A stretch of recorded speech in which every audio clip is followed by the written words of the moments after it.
sepakat para arifin, yakni golongan arif, sependapat dalam perkara ini, bahawa segala sesuatu selain Allah tidak ada. Segala sesuatu yang lain dari Allah itu tidak dinamakan wujud yang sebenar. Itu bahasa yang lebih mudah. Bila digunakan bahasa tidak ada, keliru sikit kita. Tak ada guana cokoh depan mata kita ni. Kita sendiri pun kita rasa kita ada, dan kita tengok depan kita ni macam-macam benda ada. Lalu bagaimana golongan arifin menyatakan sesuatu yang lain dari Allah itu tidak ada? Perlu difahami maksud mereka ini. Ternyata mereka melihat dari satu dimensi yang khusus, tidak dengan dimensi mata kasar kita ini, tidak menerusi pandangan mata kita hari ini, iaitu pandangan mata hati yang melihat hakikat. Bagaimana? Kita meyakini Allah Ta'ala itu wujud. Itu keyakinan kita. Adanya Allah, adanya zat Allah yang bersifat dengan segala sifat kesempurnaan. Dan kita juga meyakini Allah Ta'ala itu sifatnya esa. Kalau digabungkan dua ini, berarti kita meyakini adanya zat Allah yang Maha Esa. Itulah yang dinamakan Tauhiduz Zat. Kita mengesakan yang wujud sebenar-benarnya hanya satu, yaitu wujud Allah Subhanahu wa Ta'ala. Wujud yang sebenar-benar ini wujud yang bagaimana? Wujud yang tidak ada permulaan, wujud yang tidak ada kesudahan, wujud yang tidak bergantung dengan apa jua pun. Inilah wujud yang sebenar-benarnya. Lalu wujud yang memiliki sifat seperti ini hanya wujud Allah. Apakah masih ada wujud lain yang bersifat seperti ini? Tidak ada. Maka atas dasar inilah para arifin menyatakan sesuatu yang lain dari Allah tidak wujud, dengan erti wujud mereka itu tidak memiliki sifat wujud seperti wujud Allah. Wujud yang memiliki sifat-sifat seperti tadi hanya satu, yaitu wujud Allah Subhanahu wa Ta'ala. Yang lain tidak wujud dari segi ini, bukan dari segi yang kita tengok dengan mata kita ni, dari segi hakikat, bahawa wujud yang bersifat demikian hanya satu, wujud Allah Subhanahu wa Ta'ala. Yang lain wujudnya ada permulaan. Segala makhluk, termasuklah kita semua, para malaikat, syurga, neraka, dan makhluk-makhluk lain, semuanya itu ada permulaannya dan ada kesudahannya. Sekalipun syurga, neraka itu dijamin oleh Allah kekal, itu atas jaminan Allah. Namun pada potensinya dia akan binasa. Dia ada potensi untuk binasa. Kekalnya itu atas dikekalkan Allah. Dikekalkan. Berbeza. Sesuatu yang kekal, sesuatu yang dikekalkan lain. Jadi seluruh makhluk ini ada permulaan, ada kesudahan, dan bergantung dengan yang lain. Inilah hakikat kewujudan seluruh makhluk. Maka kewujudan seperti ini dari dimensi pandangan hakikat, menerusi penglihatan mata hati yang memandang hakikat, bahawa dilihat semacam tidak ada. Semacam tidak ada. Maka itulah maksud kata-kata mereka itu, bahawa sesuatu yang lain dari Allah tidak ada. Itu maksudnya. Yang tidak memiliki kewujudan yang sebenar-benarnya. Maka pandangan inilah yang dikatakan wahdatul wujud. Wahdatul wujud. Kita sekarang ini, kita meyakini Allah Ta'ala itu wujud dan esa. Dan kita mengesakan Allah. Yang wujud seperti itu hanyalah Allah, tidak ada yang lain. Tapi pandangan mata kasar kita masih melihat kepada makhluk, masih merasai kewujudan makhluk, Tapi dalam keyakinan kita, kita meyakini yang hakiki wujud hanya satu, Allah. Tapi yang kita rasai, yang kita pandang, masih ada wujud lain, wujud makhluk. Lalu keadaan seperti ini namanya apa? Kalau begitulah keadaannya, inilah yang dinamakan Tauhiduz Zat. Seperti makam kita sekarang, kita mengesahkan Allah atas keyakinan kita bahawa yang sebenar-benar wujud hanya satu, hanya Allah. Tapi dalam pengalaman hidup, menerusi panca indera kita, perasaan kita, kita masih dapat mengesan kewujudan makhluk. Kita masih melihat makhluk depan kita ni.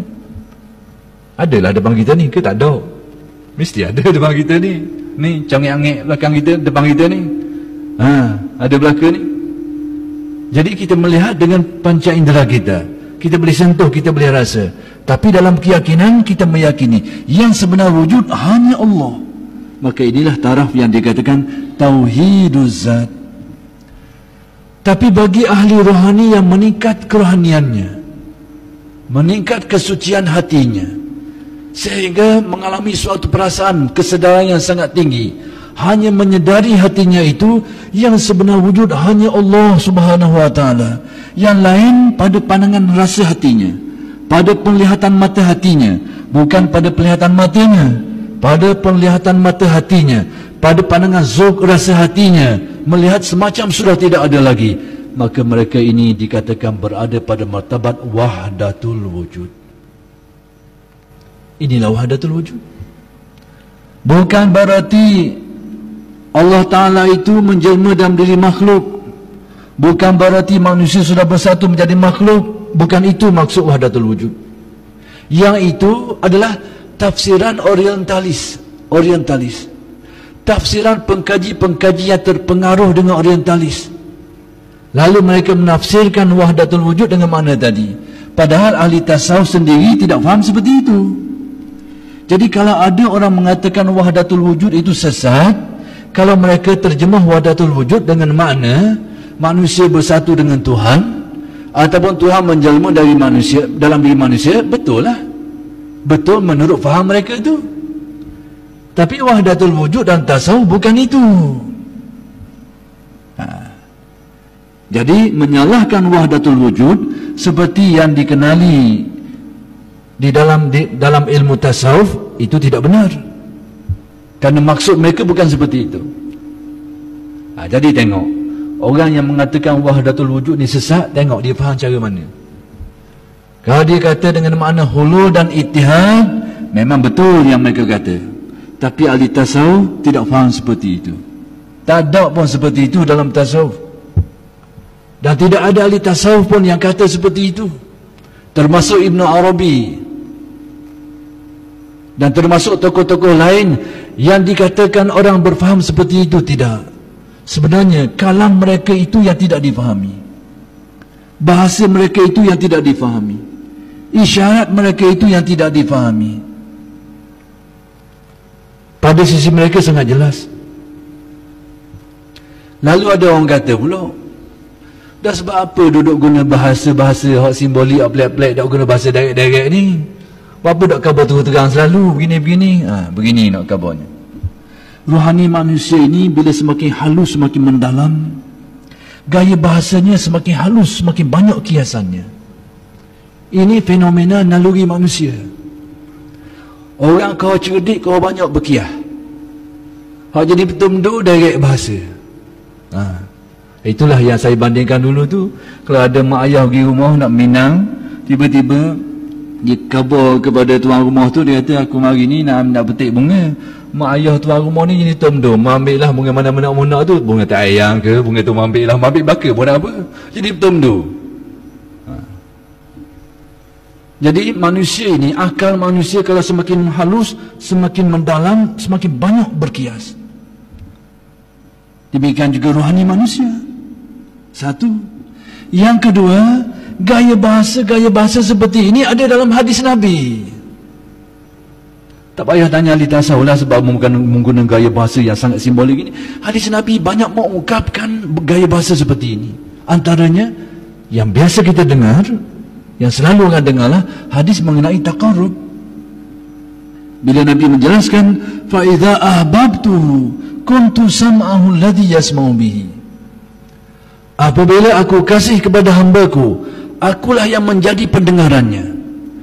Bahasa ini kalau diterjemah secara literal, secara zahirnya bermaksud, apabila aku kasih kepada hamba-Ku, akulah yang menjadi pendengarannya. Seolahnya kita menjadi Tuhan, Tuhan menjadi kita. Gaya bahasanya begitu. Seperti itukah yang dimaksudkan? Tidak ada orang berani berkata seperti ini. Ahli syariat ke? Ahli hakikat ke? Tidak ada orang berani menterjemah seperti itu. Kalau ahli hukum selalunya akan menakwil maksud ini, takwil. Tak nak elok daripada takwil. Memalingkan makna asal kepada makna yang lain, tidak boleh nak elok. Itu kita heran sikit lah. Ada orang cuba nak mengenengahkan suatu faham, katanya tidak ada takwilan dalam Al-Quran, semuanya direct belaka. Cari menyakit belaka ni. Cari menyakit menghadapi masalah. Masalah yang macam mana? Kita akan menemui banyak ayat-ayat yang tidak dapat dielakkan, terpaksa ditakwil. Apa makna takwil? Mengelakkan makna zahirnya itu kepada makna lain yang di sebaliknya. Itu makna takwil. Tak nak elok benda ni. Jadi dalam Al-Quran, sesuai dengan ayat Al-Quran itu diturunkan dalam bahasa Arab, yang memang bahasa Arab itu ada unsur balaghahnya, ada unsur ma'ani, bayan, badiknya, itu memang tak nak elok. Itu memang tabi'i bahasa Arab. Maka hadis tadi begitulah. Ada satu kisah. Ini kisah sejarah berlaku di sebuah negara. Tak mau kabarlah negara mana. Ada apabila suatu gerakan menguasai negara ini, maka sebahagian ulama yang tidak sependapat dengannya, kalau ulama itu agak pintar, dibunuh. Tuan-tuan baca sejarah lah. Sebahagiannya tidak dibuat seperti itu. Antara mangsa yang terbunuh adalah Sayyid Abdullah Az-Zawawi, salah seorang ulama mufti Syafi'iyah, mati terbunuh, dan secara tragis mati disembelih. Mati kerana faham-faham seperti ini. Maka sebahagiannya tidak seperti itu, sebahagiannya diajak untuk berdiskusi, untuk berbincang.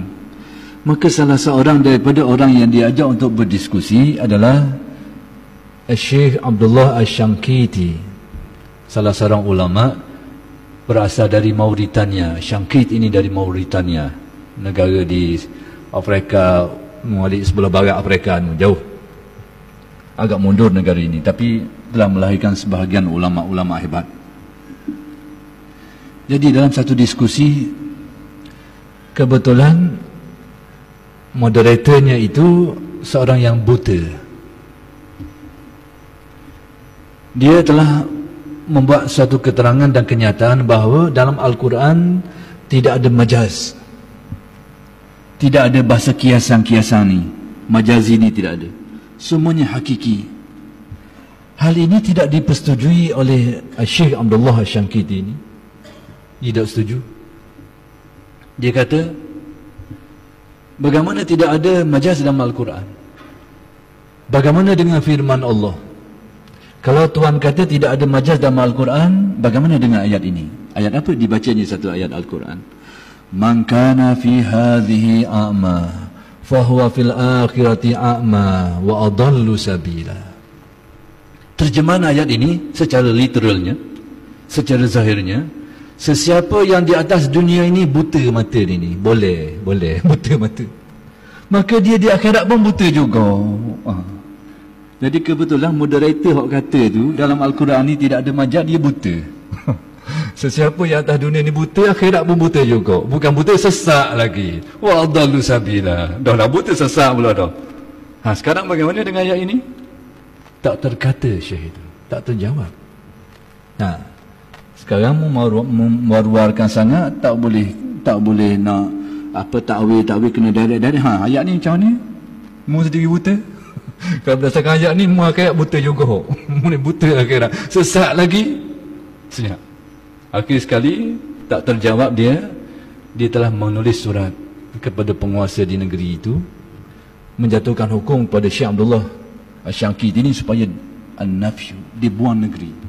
Sebab itu Syekh Abdullah lagi ke Mesir lepas itu. Ini kisah. Jadi kita ni slogan-slogan ni kena berhati-hati. Baguslah kembali kepada salaf, bagus. Tapi praktisnya bagaimana? Realitinya bagaimana? Kembali kepada Quran Sunnah, bagus. Tapi nak kembali itu bagaimana? Prosesnya macam mana?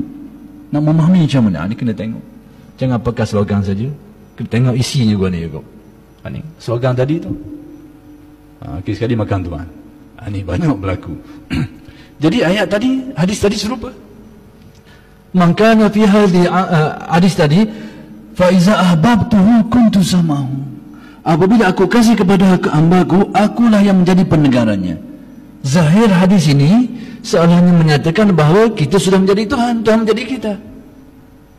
Siapa yang berani kata seperti ini? Tidak ada orang berani. Ahli tasawuf sendiri pun tak berani nak kata seperti itu. Maka ulama syariat menterjemahkan hadis dengan bahasa yang lebih mudah untuk dipahami, yakni pendengarannya itu dijaga oleh Allah. Dia tidak dengar benda yang uduh-uduh. Itu tafsiran syariat. Tafsiran tasawuf tak payah lagi. Makna yang sangat halus, melibatkan zauq, rasa hati manusia. Jadi hakikatnya yang ingin saya nyatakan bahawa dalam tasawuf tidak ada pengertian-pengertian bersatu dengan Tuhan. Manusia sudah jadi Tuhan, Tuhan sudah menjadi manusia. Tidak ada. Tidak ada seperti itu. Jadi wahdatul wujud dalam peristiwa mereka bukan makna itu. Makna kesedaran hati yang sangat tinggi tentang hakikat yang wujud hanya Allah, yang lain semuanya binasa. Gaya bahasa seperti ini banyak ditemui dalam hadis Nabi. Antaranya ungkapan hadis Nabi ketika Nabi berhijrah ke Madinah, Allahumma la aisha illa aishul akhirah. Apa maksudnya? Ini ungkapan Nabi, wahai Tuhan kami, wahai Tuhanku, la aisha illa aishul akhirah. Tidak ada kehidupan kecuali kehidupan akhirat. Tidak ada kehidupan sama sekali. Orang yang belajar bahasa Arab dia akan tahu makna ayat ini. La nafiyah lil jinsi. Tak ada sama sekali, tidak ada sama sekali. Dah Nabi tu mati dah ke? Nabi masih hidup di dunia lagi. Tapi kenapa Nabi ungkap la aisha illa aishul akhirah? Tidak ada kehidupan kecuali kehidupan akhirat. Ini sekarang ni bagaimana? Kehidupan yang Nabi sedang hidup itu bagaimana? Nak menyatakan pandangan Nabi melihat hakikat seolahnya terbuang, terhapus dari pandangan Nabi kehidupan dunia, macam tak ada apa lagi dah. Kehidupan sebenar hanyalah kehidupan akhirat. Seperti itulah wahdatul wujud, rohani yang melihat kepada hakikat kenyataan. Ada orang tanya pula, dah wamde benda gini ni, wamde benda gini boleh benda. Hati hanya melihat Allah, tak ada melihat makhluk lagi, dah wamde boleh buat bagaimana? Boleh buat kereta benda-benda gini. Ini selalu orang tanya benda-benda gini ni. Dia kata ahli tasawuf ni berkhayal, duk main dengan fikiran dia, duk main dengan zuk dia. Pun dia benda-benda gini ni. Ternyata inilah ehwal yang menunjukkan tahap kemuncak kesucian hati manusia. Penanda aras bagi sucinya mata hati manusia bila tercapainya wahdatul wujud ini. Dah perlu apa? Inilah suatu keadaannya orang tidak dipengaruhi lagi oleh hawa nafsunya, tidak dipengaruhi oleh tarikan-tarikan duniawinya. Dalam bahasa yang mudah, imannya sudah mantap, tidak tergoyang oleh apa jua pun. Bagi yang sampai ke darjah itu maksudnya. Jadi yang mereka bicarakan tentang wahdatul wujud sebenarnya, kalau nak dilihat dari view yang lebih luas, menyatakan tahap imannya sudah memuncak sehingga terbuang makhluk, teguh pandangan hatinya, makrifatnya. Itu maksudnya. Karena kita ni belum tentu lagi. Orang Allah sikit, above the bin kita. Pakai serban ke, pakai jubah, tak tentu. Tak tentu lagi. Kita selalu kalah dengan harta, dengan perempuan. Selalu kalah. Hak pakai serban kadang-kadang boleh terbang. Dengan molek terbang serban kena molek. Termasuk saya juga lah ni. Tentu lagi ni. Colok depan mata tengok seorang. Berat. Tak jamin saya. Jadi ahli tasawuf yang membicarakan itu orang yang maksud wahdatul wujud begitu keadaannya. Orang yang hatinya tidak terganggu oleh bisikan ini. Itulah maksud mereka. Wahdatul wujud nak menyatakan hierarki hati yang sudah bersih. Dan kita nak menuju situ, tujuan itu. Tujuan mantap keimanan kita. Kenapa perlu semua ini? Kenapa perlu?